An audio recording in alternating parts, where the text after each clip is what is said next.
Peanut butter and jellies have two different layers.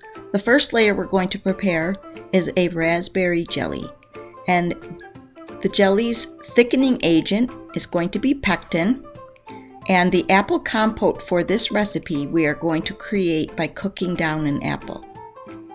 When we're going to measure our pectin or any of our gelling agents, it is best to use the micro scale. We don't want to have too much or too little of our gelling action.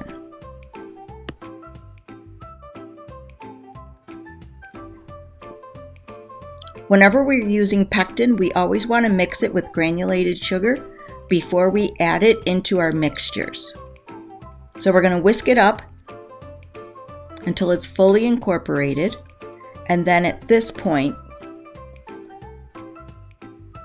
we're going to have in our pot the raspberry puree with glucose, and we're going to also add the apple compote, and then we're going to stream in the sugar.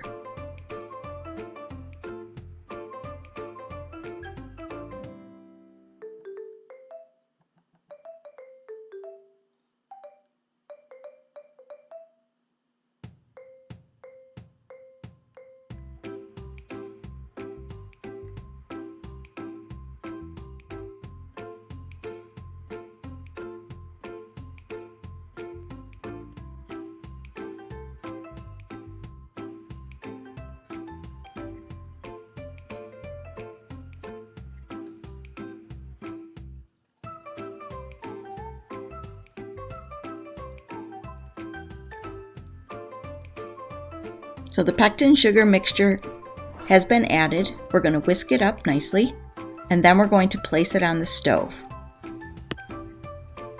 When we place it on the stove, we're going to bring it to a boil, making sure that we're stirring it constantly.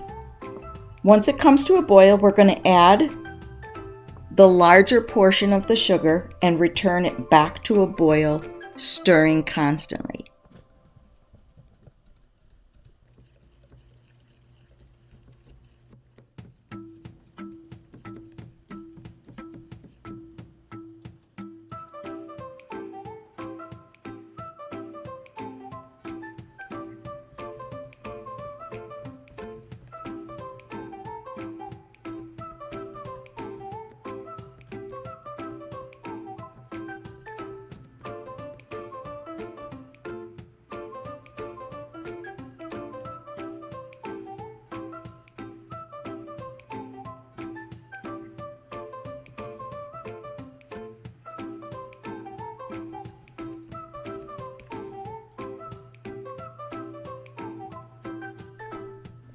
Once it comes back to a boil after the sugar, we're going to incorporate the larger portion of the glucose. Again, we're going to cook it over low heat, stirring until it reaches 223 degrees.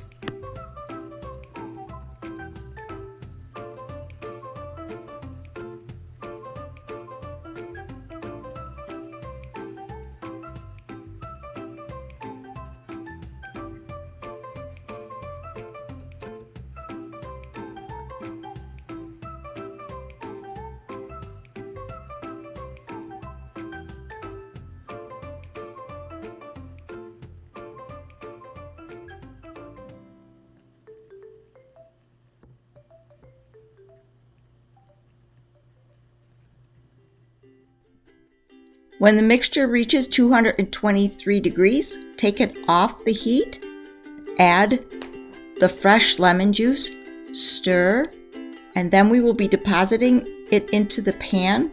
You have to work relatively quickly because once the acid hits the pectin, it sets up quickly.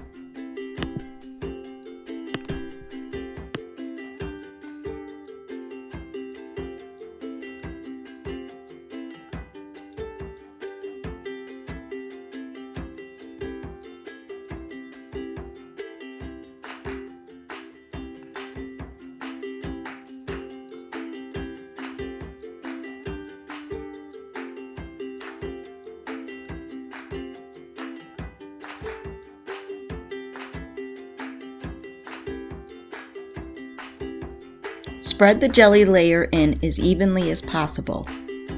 After it is spread in, put it off to the side and then prepare the gianduja layer. The gianduja is a mixture of tempered milk chocolate and peanut butter.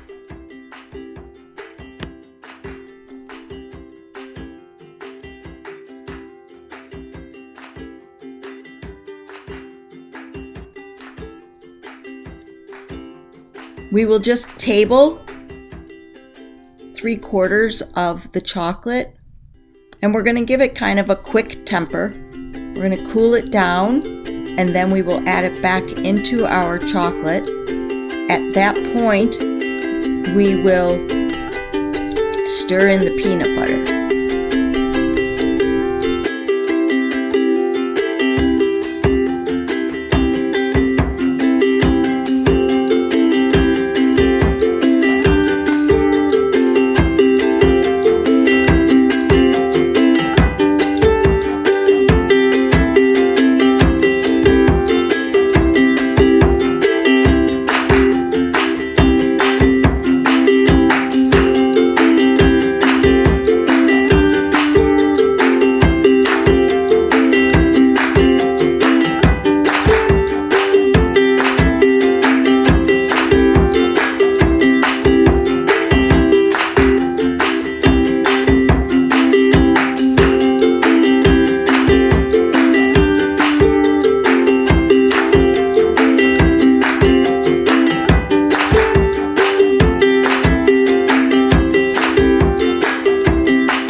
After we add the peanut butter into the tempered milk chocolate, we will table it, which means we're going to put it on the marble, and then using the scraper, we're going to agitate it on the marble for a little while.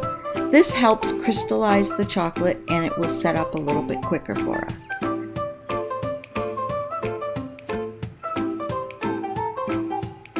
You will place all of the chocolate peanut butter mixture onto the marble. We'll agitate it, put it back in the bowl, and then we'll pour it on top of the jelly mixture.